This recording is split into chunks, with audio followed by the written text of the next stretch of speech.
जय माता रानी। ओम श्री गणेशाय नमः। जय। सर्वमंगल मांगल्ये शिवे सर्वार्थ साधिके शरण्ये त्र्यंबके गौरी नारायणी नमोस्तुते। द्वितीय अध्याय। देवताओं के तेज से देवी का प्रादुर्भाव और महिषासुर की सेना का वध। ओम विनियोग। ओम मध्यम चरित्र के विष्णु ऋषि महालक्ष्मी देवता स्वरिक छंद शाकंभरी शक्ति दुर्गा बीज वायु तत्व और यजुर्वेद स्वरूप हैं। श्री महालक्ष्मी की प्रसन्नता के लिए मध्यम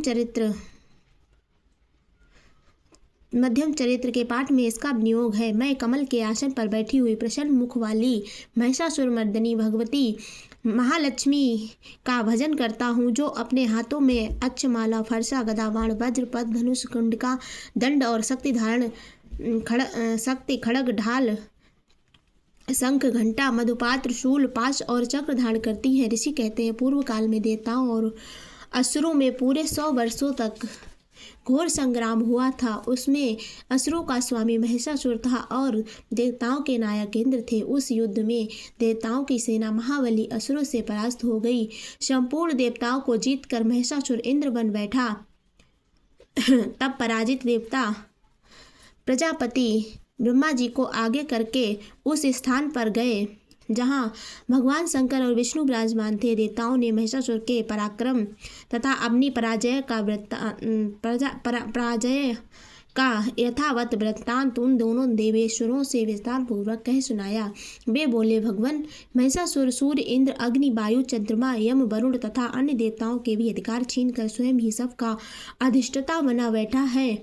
उस दुरात्मा महिष ने समस्त देवताओं को स्वर्ग से निकाल दिया है। अब वे मनुष्यों की भांति पृथ्वी पर विचरते हैं। दैत्यों की यह सारी करतूत हमने आप लोगों से कह सुनाई। अब हम आपकी ही शरण में आए हैं, उसके वध का कोई उपाय सोचिए। इस प्रकार देवताओं के वचन सुनकर भगवान विष्णु और शिव ने दैत्यों पर बड़ा क्रोध किया। उनकी भुएं तन गईं और मुंह टेढ़ा हो गया। तब अत्यंत कोप से भरे हुए चक्रपाणी श्री विष्णु के मुख से एक महान तेज प्रकट हुआ। इसी प्रकार ब्रह्मा शंकर तथा इंद्र आदि अन्य देवताओं के शरीर से भी बड़ा भारी तेज निकला। वह सब मिलकर एक हो गया। महान तेज का वह पुंज ज्वालायमान पर्वत सा जान पड़ा। देवताओं ने देखा, वहां उसकी ज्वालाएं संपूर्ण दिशाओं में व्याप्त हो रही थीं। संपूर्ण देवताओं के शरीर से प्रकट हुए उस तेज की कहीं भी तुलना नहीं थी। एकत्रित होने पर वह एक नारी के रूप में पतित हो गया और अपने प्रकाश से तीनों लोकों में व्याप्त जान पड़ा। भगवान शंकर का जो तेज था, उससे उस देवी का मुख प्रकट हुआ। यमराज के तेज से उसके सिर में बाल निकल आए। श्री विष्णु भगवान के तेज से उसकी भुजाएं उत्पन्न हुई। चंद्रमा के तेज से दोनों स्तनों का और इंद्र के तेज से मध्यम भाग कट प्रदेश का प्रादुर्भाव हुआ। वरुण के तेज से जंघा और पिंडली तथा पृथ्वी के तेज से निस्तम भाग प्रकट हुआ। ब्रह्मा के तेज से दोनों चरण और सूर्य के तेज से उसकी उंगलियां उत्पन्न हुई। वसुओं के तेज से हाथों की उंगलियां और कुबेर के तेज से नासिका प्रकट हुई। उस देवी के दांत प्रजापति के तेज से और तीनों नेत्र अग्नि के तेज से प्रकट हुए थे। उसकी भुएं संध्या और कान वायु के तेज से उत्पन्न हुए थे। इसी प्रकार अन्य देवताओं के तेज से भी उस कल्याणमयी देवी का आविर्भाव हुआ। तदंतर समस्त देवताओं के तेज पुंज से प्रकट हुए देवी को देखकर महिषासुर के सताए हुए देवता बहुत प्रसन्न हुए। पिनाकधारी भगवान शंकर ने अपने शूल से एक शूल निकालकर उन्हें दिया। फिर भगवान विष्णु ने भी अपने चक्र से चक्र उत्पन्न करके भगवती को अर्पण किया। वरुण ने भी शंख भेंट किया। अग्नि ने उन्हें शक्ति दी और वायु ने धनुष तथा बाण से भरे हुए 2 तरकस प्रदान किए। सहस्त्र नेत्रों वाले देवराज इंद्र ने अपने वज्र से वज्र उत्पन्न करके दिया और ऐरावत हाथी से उतार कर 1 घंटा भी प्रदान किया। यमराज ने काल दंड से दंड, वरुण ने 5, प्रजापति ने सफटकाच की माला तथा ब्रह्मा जी ने कमंडलू भेंट किया। सूर्य ने देवी के समस्त रोम रोम में अपनी किरणों का तेज भर दिया। काल ने उन्हें चमकती हुई ढाल और तलवार दी। क्षीर समुद्र ने उज्ज्वल हार तथा कभी जीर्ण न होने वाले 2 दिव्य वस्त्र भेंट किए। साथ ही उन्हें दिव्य चूड़ामणि, 2 कुंडल, कड़े, उज्ज्वल अर्धचंद्र, सब बाहों के लिए कियोर, दोनों चरणों के लिए निर्मल निपुर, गले के लिए सुंदर हसली और सब उंगलियों में पहनने के लिए रत्नों की बनी अंगूठियां भी दीं। विश्वकर्मा ने उन्हें अत्यंत निर्मल फरसा भेंट किया, साथ ही अनेक प्रकार के अस्त्र और अभेद कवच दिए। इनके सिवा मस्तक और वक्षस्थल पर धारण करने के लिए कभी न कुमलाने वाली मालाएं, कमलों की मालाएं दी। जलधि ने उन्हें सुंदर कमल का फूल भेंट किया। हिमालय ने सवारी के लिए सिंह तथा भांति भांति के रत्न समर्पित किए। धनाध्यक्ष कुबेर ने मधु से भरा पान पात्र दिया तथा संपूर्ण नागों के राजा शेष ने, जो इस पृथ्वी को धारण करते हैं, उन्हें बहुमूल्य मणियों से विभूषित नागहार भेंट दिया। इसी प्रकार अन्य देवताओं ने भी आभूषण और अस्त्र शस्त्र देकर देवी का सम्मान किया। तत्पश्चात उन्होंने बारंबार अट्टहासपूर्वक उच्च स्वर से गर्जना की। उनके भयंकर नाद से संपूर्ण आकाश गूंज उठा। देवी का भय अत्यंत उच्च स्वर से किया हुआ सिंहनाद कहीं समा न सका। आकाश उसके सामने लघु प्रतीत होने लगा। उससे बड़े जोर की ध्वनि हुई, जिससे संपूर्ण विश्व में हलचल मच गई और समुद्र कांप उठे, पृथ्वी डोलने लगी और समस्त पर्वत हिलने लगे।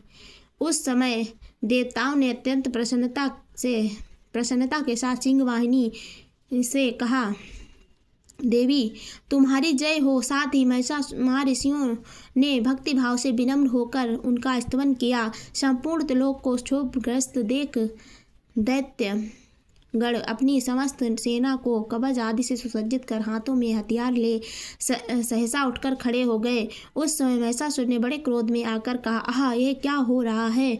फिर वह संपूर्ण असुरों से घिरकर उस सिंहनाद की ओर लक्ष्य करके दौड़ा और आगे पहुंचकर उसने देवी को देखा, जो अपने प्रभाव से तीनों लोकों को प्रकाशित कर रही थी। उनके चरणों के भार से पृथ्वी दबी जा रही थी, माथे के मुकुट से आकाश में रेखा सी खिंच रही थी तथा वे अपने धनुष की टंकार से सातों पातालों को क्षुब्ध किए देती थीं। देवी अपनी 1000 भुजाओं से संपूर्ण आकाश को आच्छादित करके खड़ी थीं। तदंतर उनके साथ दैत्यों का युद्ध छिड़ गया। नाना प्रकार के अस्त्र शस्त्र के प्रहार से संपूर्ण दिशाएं अवधासित होने लगी। चिछुर नामक महान असुर महिषासुर का सेना नायक था, वह देवी के साथ युद्ध करने लगा। अन्य दैत्यों की चतुरंगिनी सेना साथ लेकर चामर भी लड़ने लगा। 60,000 रथियों के साथ आकर उदग्र नामक महादैत्य लोहा लिया। 1 करोड़ रथियों को साथ लेकर महाहनु नामक दैत्य युद्ध करने लगा, जिसके रोए तलवार के समान तीखे थे। वह असिलोमा नाम का महादैत्य 5 करोड़ रथी सैनिकों सहित युद्ध में आ डटा। 60 लाख रथियों से घिरा हुआ बास्कल नामक दैत्य भी उस युद्ध भूमि में लड़ने लगा। परवारित नामक राक्षस हाथी सवार और घुड़सवारों के अनेक दलों तथा 1 करोड़ रथियों की सेना लेकर युद्ध करने लगा। बिडाल नामक दैत्य 5 अरब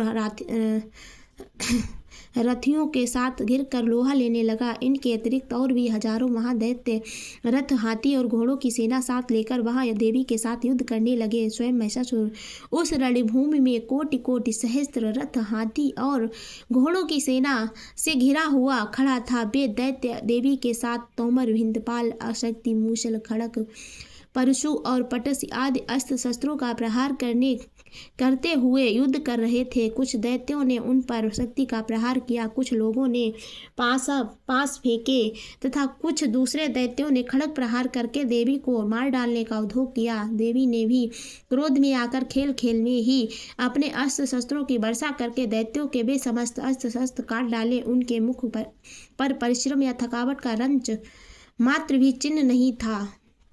देवता और ऋषि उनकी स्तुति करते थे और वे भगवती परमेश्वरी दैत्यों के शरीरों पर अस्त्र शस्त्रों की वर्षा करती रही। देवी का वाहन सिंह भी क्रोध में भरकर भयंकर गर्दन के बालों को हिलाता हुआ असुरों की सेना में इस प्रकार विचरने लगा, मानो वनों में दवानल फैल रहा हो। रणभूमि में दैत्यों के साथ युद्ध करती हुई अंबिका देवी ने जितने निश्वास छोड़े, वे सभी तत्काल सैकड़ों हजारों गणों के रूप में प्रकट हो गए और परशु, भिंदपाल, खड़ग तथा पटस आदि अस्त्रों द्वारा असुरों का सामना करने लगे। देवी की शक्ति से बड़े हुए वे गण असुरों का नाश करते हुए नगाड़ा और शंख आदि बाजे बजाने लगे। उस संग्राम महोत्सव में कितने ही गण मृदंग बजा रहे थे। तदंतर देवी ने त्रिशूल से, गदा से, शक्ति की वर्षा से और खड़ग आदि से सैकड़ों दैत्यों का संहार कर डाला। कितनों को घंटे के भयंकर नाद से मूर्छित करके मार गिराया। बहुतेरे दैत्यों को पास से बांधकर धरती पर घसीटा। कितने ही दैत्य उनकी तीखी तलवार की मार से 2-2 टुकड़े हो गए। कितने ही गदा की चोट से घायल और धरती पर सो गए, कितने ही मूसल की मार से अत्यंत आहत होकर रक्त बमन करने लगे। कुछ दैत्य शूल से छाती फट जाने के कारण पृथ्वी पर ढेर हो गए। उस रणांगण में बाण समूह की वृष्टि से कितने ही असुरों की कमर टूट गई। बाज की तरह झपटने वाले देवी पीड़क दैत्यगण अपने प्राणों से हाथ धोने लगे। किन्हीं की बाहें छिन्न भिन्न हो गईं, कितनों की गर्दन कट गई, कितने ही दैत्यों के मस्तक कट कट कर गिरने लगे। कुछ लोगों के शरीर मध्य भाग में ही विदीर्ण हो गए। कितने ही महादैत्य जांघें कट जाने पर पृथ्वी पर गिर पड़े।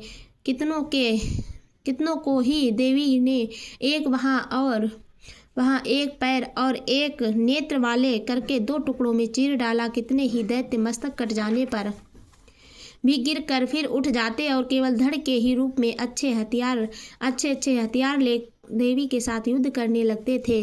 दूसरे कबंद युद्ध के बाजों की लय पर नाचते थे। कितने ही बिना सिर के धड़ हाथों में खड़ग शक्ति और सृष्टि लिए दौड़ते थे तथा दूसरे माँ दैत्य ठहरो ठहरो यह कहते हुए देवी को युद्ध के लिए ललकारते थे। जहाँ वह घोर संग्राम हुआ था वहाँ की धरती देवी के गिराए हुए रथ, हाथी, घोड़ों और असुरों की लाशों से ऐसे पट गई थी कि वहाँ चलना फिरना भी असंभव हो गया था। दैत्यों की सेना में हाथी, घोड़े और असुरों के शरीर से इतनी अधिक मात्रा में रक्तपात हुआ था कि थोड़े ही देर में वहाँ खून की बड़ी बड़ी नदियाँ बहने लगीं। जगदम्बा ने असुरों की विशाल सेना को क्षण भर में नष्ट कर दिया, ठीक उसी तरह जैसे तृण और कांट के भारी ढेर को आग कुछ ही क्षणों में भस्म कर देती है। और वह सिंह भी गर्दन के बालों को हिला हिलाकर जोर जोर से गर्जना करता हुआ दैत्यों के शरीर से मानो उनके प्राण चुने लेता था। वहाँ देवी के गणों ने भी उन महादैत्यों के साथ ऐसा युद्ध किया जिससे आकाश में खड़े हुए देवतागण उन पर बहुत संतुष्ट हुए और फूल बरसाने लगे। इस प्रकार श्री मार्कंडेय पुराण में स्वर्णिक मानवंतर की कथा के अंतर्गत देवी महात्म्य महिषासुर की सेना वध का वध नामक दूसरा अध्याय पूरा हुआ। जय भगवती माता रानी जय।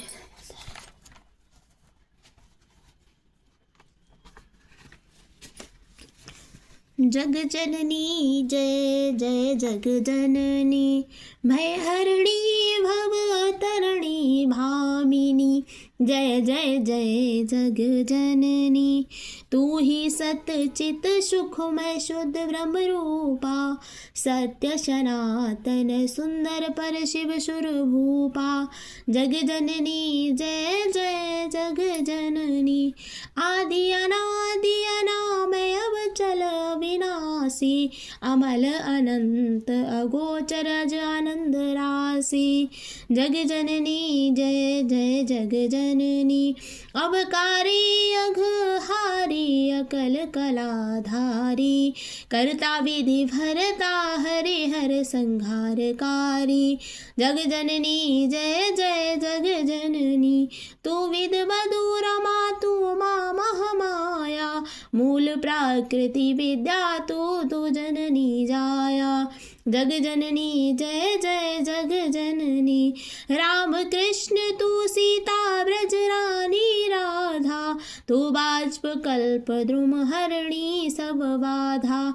जग जननी जय जय जग जननी, दश विद्या नव दुर्गा नाना शास्त्रकारा, अष्टमात का योगिन नव नव रूप धारा।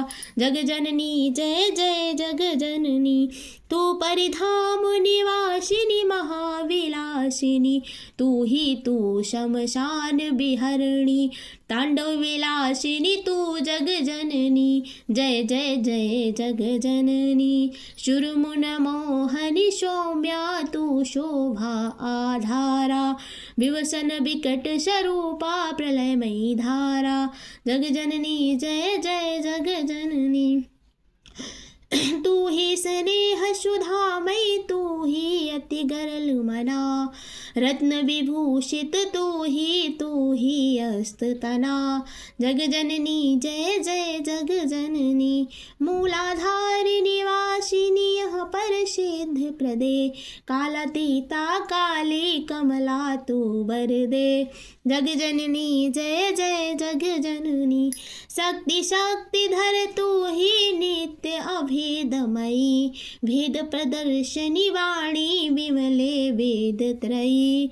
जग जननी जय जय जग जननी, हम अति दीन दुखी माँ, विपत जाल घेरे है हमें। है कपूत अत कपटी पर बालक हम तेरे।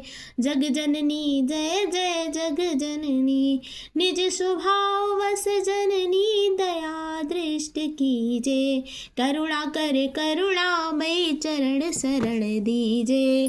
जग जननी जय जय जग जननी, भय हरणी भवतरणी भामिनी। जय जय जय जग जननी। जय माता भवानी की जय।